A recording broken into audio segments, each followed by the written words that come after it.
Saya Wali, Assalamualaikum warahmatullahi wabarakatuh. Perkenalkan, nama saya Rahma Marwati dari BK2B. Di sini saya akan mempresentasikan tentang kesehatan mental.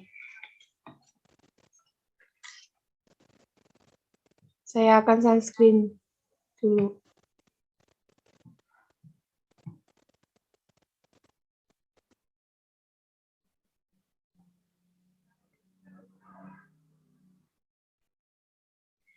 Konseling kesehatan mental dan komunitas.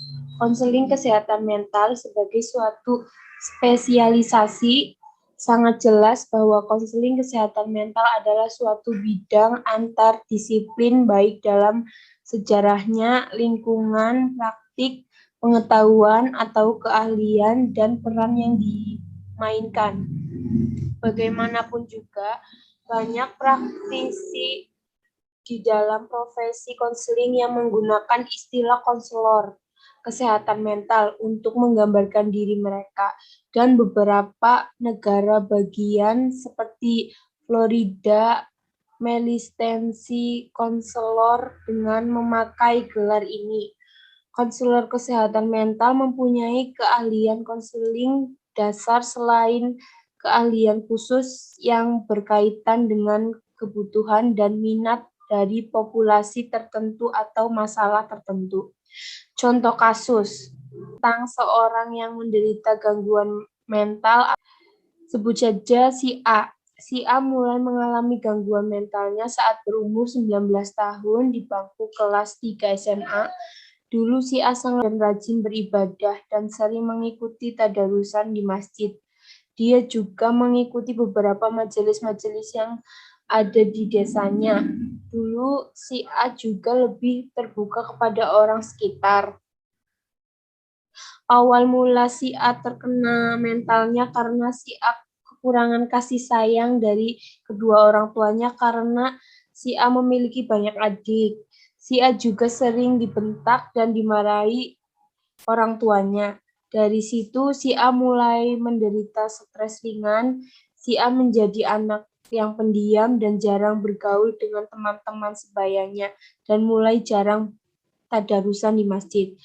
Selang beberapa tahun saat si A lulus dari bangku kelas 12 SMA, pada saat si A berusia 20 tahun, ia berencana ingin melamar seorang wanita yang ia cintai. Si A dan keluarga sudah membicarakan rencana lamarannya ke keluarga si perempuan tersebut, namun naas wanita yang dicintainya menolak lamaran. Nama baik si A itu tercemar. Si A sudah tercemar di desanya, nggak baiklah karena ditolak juga. Si A sering diremehkan orang sekitar karena memiliki gangguan mental yang dialaminya lumayan berat. Selang beberapa hari dari kejadian lamaran, si A yang ditolak kekasihnya, si A menjadi lebih murung dan selalu mengurung diri di kamar. Matanya kosong, si A sedih dan malu, lalu si A mulai bersikap aneh. Si A selalu mencari perhatian dan dari orang-orang sekitar. Si A sering mengoceh sendiri di dalam kamarnya dan si A menjadi sangat pelupa. Di kondisi si A yang sedang tidak baik ini, ia tidak mendapat support dari keluarganya.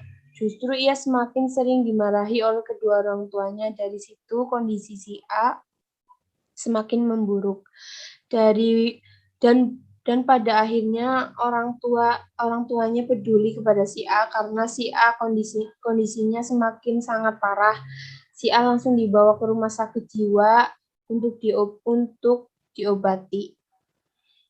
Ini ada contoh kasus gambarnya.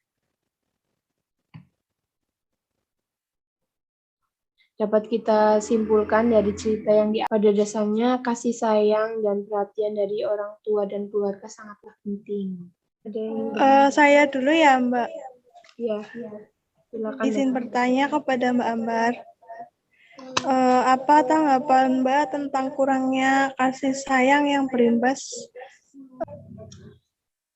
Tanggapannya, ya baik, terima kasih Mbak Septria.